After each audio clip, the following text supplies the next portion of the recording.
Дамы и господа, всем привет и добро пожаловать на канал Ксения ТВ. Тель-Авив в стиле жизни. Сразу скажу, у меня не кулинарный канал совершенно, но последние месяцев, наверное, 10 я увлекаюсь закваской и выпеканием хлеба.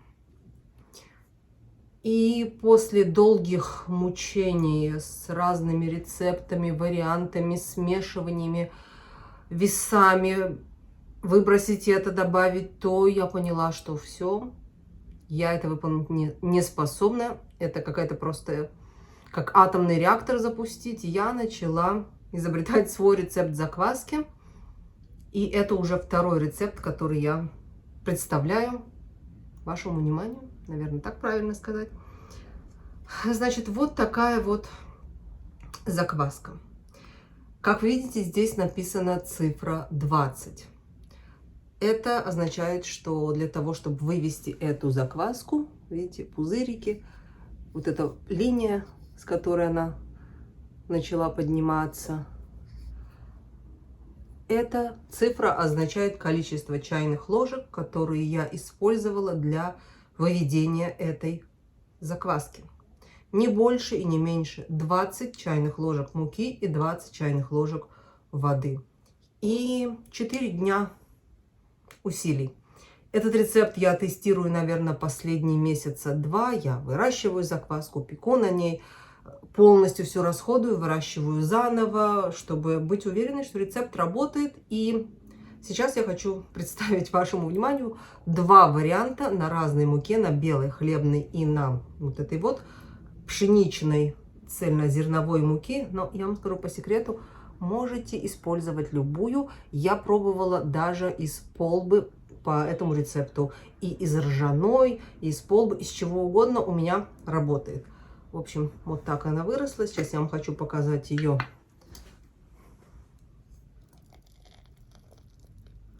текстуру. Я думаю, все видят, что она достаточно, видите, пористая. Все с ней замечательно. Сейчас она, когда осядет, ну, вот чувствую, слышите, как она шипит.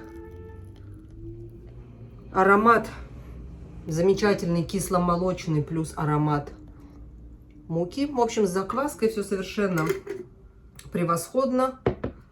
И да, рецепт, который я вам сейчас покажу, на мой взгляд, его способен выполнить каждый, потому что я его упростила уже так, что дальше некуда. Я думаю, что если вы на это видео кликнули, вы замучились так же, как и я, с этими заквасками и сложными рецептами. Опять же, это не рецепт какого-то вида закваски. Это банальная, простая закваска для домашнего хлеба. Все, приятного просмотра. Очень надеюсь, что это видео поможет вам разобраться в заквасках и во всей этой сложности этого вопроса. Пишите, как вам, что вы думаете по этому поводу получилось у вас, если вы вдруг попробуете мой рецепт. И прошлый свой рецепт закваски я оставлю вам внизу под этим видео. Тоже достаточно простой рецепт, просто я всегда нахожусь в движении, всегда что-то пытаюсь новое придумать, упрощать этот процесс, потому что просто я очень люблю всю жизнь заниматься тестом. Люблю заниматься тестом, и хлеб всегда была... Научиться печь хлеб всегда была моя мечта. Особенно хлеб на закваске. Все, приятного просмотра, и буду рада пообщаться с вами в комментариях, если у вас есть какие-то вопросы или что-то, пишите с радостью, я отвечаю всегда всем. Все, пока-пока. Дамы и господа, мы с вами начинаем выводить простую банальную закваску по рецепту, который может выполнить 5-летний ребенок. Что нам понадобится? 2 банки пустые. Здесь 800, здесь, по-моему, 650. Разницы никакой нет. Весы нам не надо. Выбрасывать мы с вами тоже ничего не будем.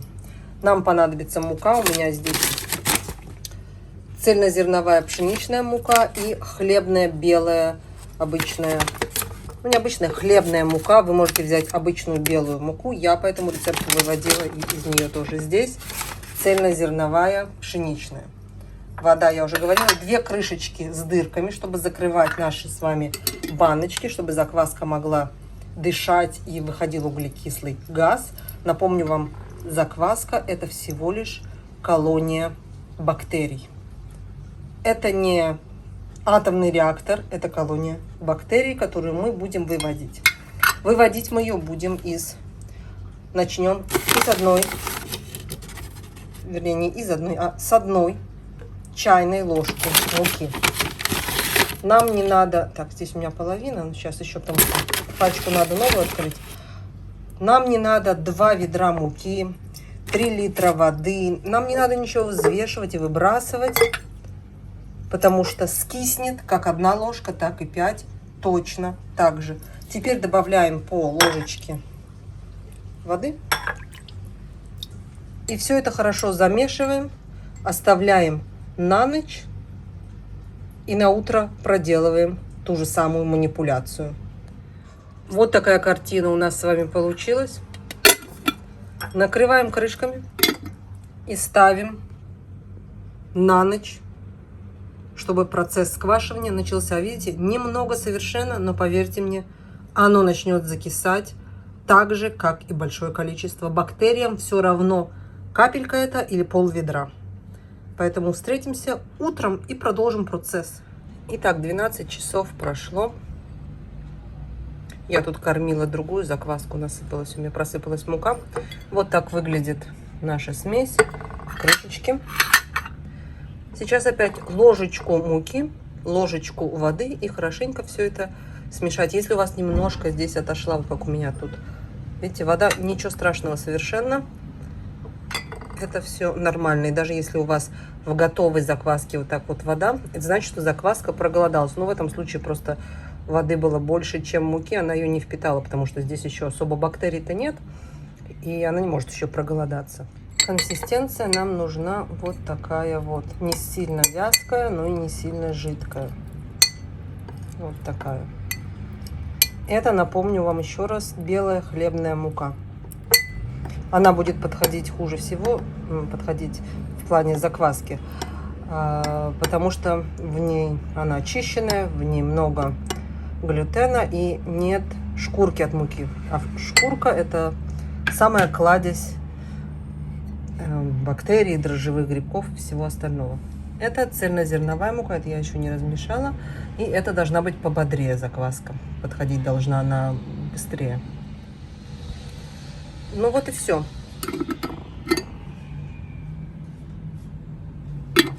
Размешали. Обязательно слегка взбивать ее, знаете, так, чтобы воздух попадал. И оставляем до вечера. Пришел вечер, не обращайте внимания на тиканье, у меня печется хлеб. Значит, вот наша закваска суточной жизнедеятельности. Видите, вот эти вот пузырьки? Это пузырьки углекислого газа, которые выходят и создают вот эти полости, которые выходят за счет жизнедеятельности бактерий. Здесь тоже мы можем видеть, что началась жизнедеятельность бактерий. Обращу ваше внимание, все это происходит на 2 чайных ложках. Бактерии прекрасно размножаются, так же, как и на другом любом количестве. Поэтому добавляем еще чайную ложечку и вернемся к этому делу завтра утром. Чайную ложку муки, чайную ложку непосредственно воды. Взбалтываем и увидимся завтра утром. Тут на банке непосредственно я пишу количество ложек, которые я добавила, потому что в конце мне это понадобится, и просто чтобы не забыть, где мы с вами вообще находимся. Поэтому маркер вам еще понадобится. Сначала, чтобы записывать количество ложек, которые у вас там, потом, чтобы отмечать водную линию закваски, видеть, поднимается она или нет. Доброе утро! Напоминаю вам, 3 ложки воды здесь и 3 ложки муки. Цельнозерновая мука пшеничная и хлебная пшеничная. Посмотрим на нашу активность. Как вы можете видеть, жизнь зародилась, и она продолжается. Добавляем еще по ложечке муки и воды. Взбалтываем хорошенечко. Вот такое количество у нас закваски на данный момент на второй день выращивания. Видите, она где-то там на дне баночки. Мы ничего не выбрасывали и ничего не взвешивали, и ничего не будем выбрасывать и не будем взвешивать дальше. И вот ее консистенция вы можете видеть. Закрыли крышечками и возвращаемся вечером. 2 суток прошло, вечер. 4 ложки у нас тут. Посмотрите, какая здесь активность. Это цельная мука пшеничная, а это хлебная мука. Видите, какая активность? И тут всего по 4 чайных ложки в каждой. Аромат просто великолепный, такой кисломолочный, приятный. Это белая мука. А тут, видите, я специально делала 2, чтобы можно было рассмотреть разницу развития. В одно и то же время разная мука. И обычно цельнозерновая быстрее дает. А тут вот эта пошла быстрее. Поэтому с закваской никогда нельзя знать. Когда мне люди точно говорят, скажите, сколько именно дней. Мы не по дням считаем, а смотрим по результату. Когда я дойду до того результата, который идеальный и который нам нужен для выпекания, вы его увидите. И только на это можно ориентироваться. Добавляем еще по 1 чайной ложке муки, воды, размешиваем и закрываем. Завтра утром вернемся.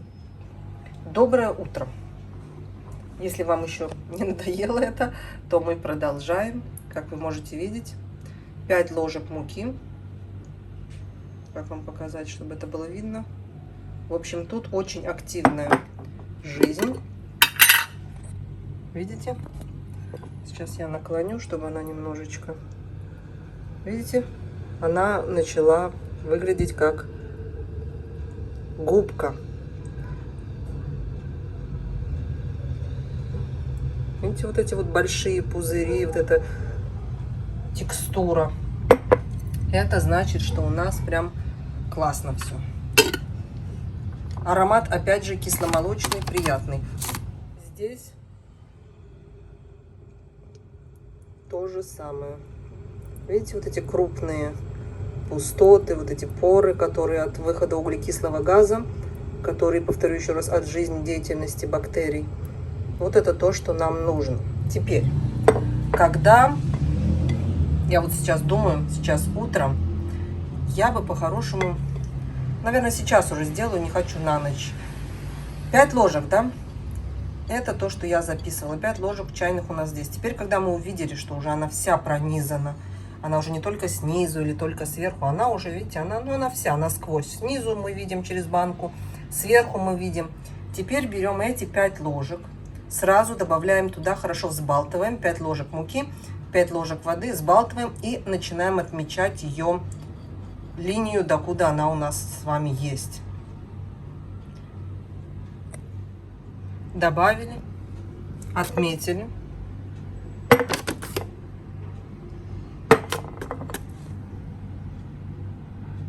И ждем до вечера. Посмотрим, как она будет себя вести. И по моему плану она должна уже подняться либо сегодня к вечеру, по моему не плану, по моему опыту, либо если к вечеру она еще в 2 раза не поднимется, то скорее всего после утреннего завтрашнего кормления она должна быть уже очень активна и подниматься в 2 раза.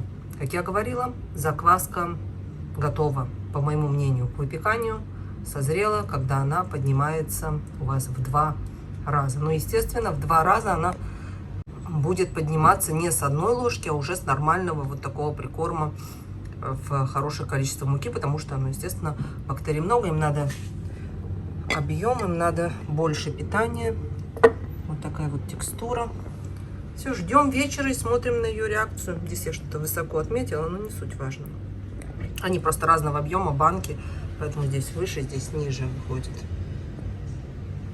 Посмотрим, что у нас будет к вечеру. Закрываем и оставляем. Сейчас у нас 23 градуса на кухне. Все время, что я ее делала, было где-то 22-24. Хочу еще добавить, что у меня вот эта вот текстура и жизнь в закваске появилась на 5-й ложке. У вас может она появиться через день, когда вы добавите еще 6-ю и 7-ю ложку. Потому что у каждого по-своему, как я сказала, это колония живых бактерий, которая вырастает потихоньку. У каждого свои, у каждого свое количество, и по-своему оно растет. У меня я увидела, что это на 5-й ложке уже достаточно. У вас, как я сказала, может быть 6-я и 7-я, еще один день. Поэтому я добавила 5 ложек. Если у вас будет 6 или 7, пока это все не зародится, вы добавите уже 6 или 7 сразу и будете ждать еще 10-12 часов, чтобы посмотреть, как оно развивается. Не обращайте внимания на шум, у меня там машинка стиральная сушит. Хочу вам показать, прошло 4 часа. Вот эта отметка, помните, которую я делала. И вот как эта закваска уже поднялась. Это я сделала последний раз, когда приходила, чтобы она не опала втихаря, потому что она, когда съедает весь подкорм, она опадает. Чтобы я знала, докуда я ее поймала, хотя можно увидеть все равно по банке, где она была. Это немножечко меньше, но если мы посмотрим, видите, это уже выросло больше, чем в один раз, в 2 раза, то есть, да, больше, чем в один раз, надо же такое сказать, больше, чем в 2 раза. А это вот приближается к тому, что она будет в 2 раза.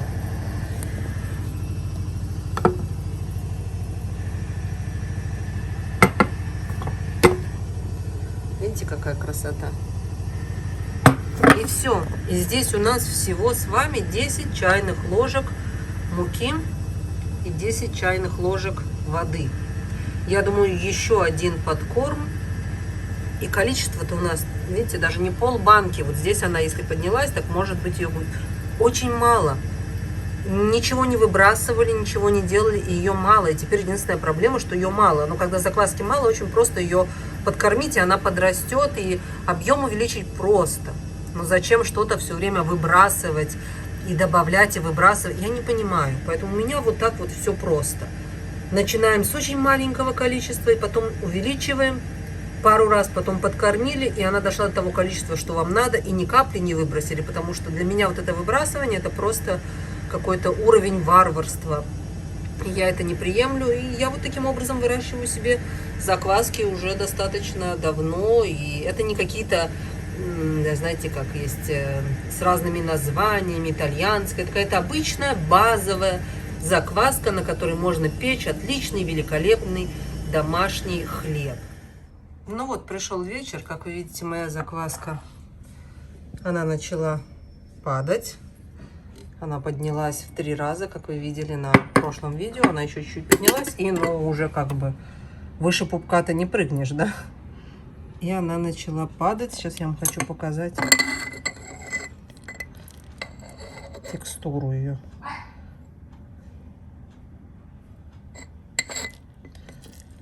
Видите?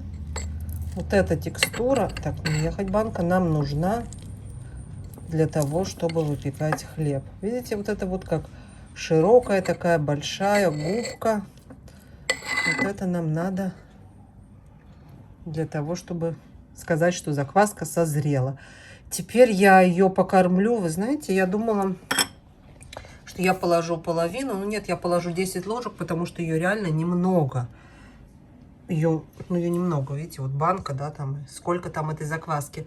И поставлю ее в холодильник, потому что если я ее оставлю здесь, она стартанет, а печь мне не надо. На ней уже можно, если ее 10 ложками покормить, и она поднимется, на этом подъеме уже можно будет печь. Мне не надо печь, я только что испекла хлеб. И вторая закваска тоже в хорошем состоянии. Она поднялась тоже замечательно, не так, как это, но тоже очень даже неплохо. Поэтому ее я тоже покормлю. И я даже не знаю, может быть, эту я еще подержу, чтобы она еще поднялась, но это уже готово. Эту я еще покормлю. И итак, эта закваска покормлена. Вот так она выглядит. Она идет в холодильник. Это старая отметка, я сейчас это сотру. В холодильнике она с прикормом обычно у меня 3 дня. При этом не обязательно я кормлю ее такой же пропорции, как у меня уже находится, да, то есть если 10 ложек муки, не обязательно, что я должна 10 ложек положить, когда буду кормить. Совершенно нет. Я могу положить 5, и вполне хватает на 3 дня ее жизни в холодильнике. Причем делаю я это исключительно на глаз. Вот я смотрю, у меня в баночке, да, вот так. Видите? Думаю, нормально. 5 ложечек муки, 5 ложечек воды, и будет замечательно. Сюда я добавила 10, потому что все-таки она еще молоденькая. Пусть постоит теперь в холодильнике. Теперь про холодильник. Постоянный вопрос, что происходит в холодильнике с закваской. Я вам сейчас объясню. Представьте себе кусок сырого мяса. Правильно? Мясо сырое. Вы его кладете в холодильник, оно испортится? Испортится. Но на это уйдет больше. Это возьмет больше времени, чем если оно будет у вас лежать вот здесь на столе прямо. То есть бактерии работают и на столе, и в холодильнике. В холодильнике просто они замедляют свою жизнедеятельность. То же самое с закваской. Те же почти бактерии, которые здесь работают быстрее, при холоде тормозят свою работу, не замерзают, не умирают в холодильнике, тормозят. Поэтому вытащили закваску, ее не надо согревать перед тем, как ее покормить. С ней не надо там разговаривать или делать какие-то другие манипуляции. Покормили, либо, если вы не печете, то ставите назад в холодильник, либо, если вы печете, ставите, она потихонечку согревается, поднимается и на подъеме печете. Не печете, покормили, да, вот такую вот достали, 5 ложечек кинули, размешали и до свидания. Достали уже после следующего раза, 10 ложечек кинули с водой, размешали, поставили и вперед. Вот и вся история с закваской. Теперь вот это идет уже в холодильник. А это, так как она поднялась чуть меньше, я ее еще раз покормлю. Видите, вот это насколько разные в одно и то же время, но по-разному заводятся совершенно бактерии в двух разных видах муки, в двух разных банках. Поэтому это я еще покормлю 10 ложками и все-таки поставлю, посмотрим, как она поднимется. Оставлю ее пока здесь. И вот я хочу, чтобы вы посмотрели. Банка. Если я не ошибаюсь, она 800 миллилитров объем, что-то такое. Видите, сколько? Это уже 20 ложек. Для меня это просто уже очень много. Прям очень много там закваски. И да, можно видеть, что это реально немножко. Я ничего не выбрасывала здесь ни разу. Я ничего здесь не взвешивала. И вот сейчас будем ждать, она еще раз поднимется. Я тростеночки специально почистила, чтобы вам было видно. И я ее покормлю и отправлю в холодильник. Кормлю я на глаз. Вот реально. Иногда ложками, иногда просто на глаз. Насыпаю муки, доливаю воды, взбалтываю до правильной консистенции, которую я вам сейчас покажу еще раз.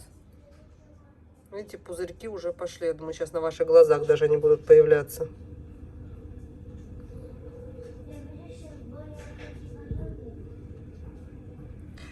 В общем, видите, консистенция ее какая. Вот до такой вот. И все.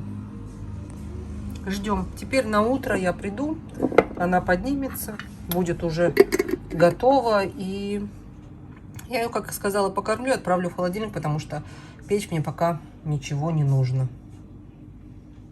Вот и вся история секрета закваски, по сути, здесь и раскрыта. Просто не переживайте, это не атомный реактор.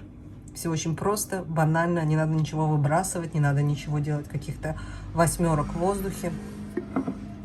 Смешиваем, ждем, скисает. И вот она, ваша закваска. Поднимается, и на этом подъеме печем хлеб. Закваска меня просто очень сильно удивила. Прошло 3 часа. И вы видите ее прогресс после того, как я ее покормила. Вот она. Хорошо, что в банке еще есть место. И я не ушла спать или что-то, чтобы она мне не вылезла. Потому что у меня были случаи, когда у меня вот это все фонтанировало. И здесь, обратите внимание, 20 чайных ложек муки. Все. С момента выращивания до подъема второй раз Видите, она поднялась даже больше, чем в 2 раза, если посмотреть. 20 чайных ложек ушло муки. И в банке еще много места есть. Вот и все. Без выбрасываний, без лишней суеты, каких-то других манипуляций. На минимальном количестве муки у нас с вами есть замечательная закваска. Все. Большое спасибо за внимание. Надеюсь, мое видео было вам чем-то полезным, помогло разобраться в этой всей истории. И пишите, если помогло, буду очень рада. Хочу вам еще показать хлеб, который я испекла на закваске, которую я вырастила точно таким образом. И на втором подъеме я уже испекла вот этот хлеб. Точно так же. Первый раз она поднялась. Я ее покормила, она поднялась второй раз, и на этом подъеме я уже пекла хлеб. И делала я эту закваску тоже 3 дня. На 4-й день она уже поднялась первый раз, потом поднялась вечером второй раз, и вечером я уже поставила тесто. Вот такой вот получился результат. По-моему, очень даже неплохо для совсем молодой, новой и простой закваски.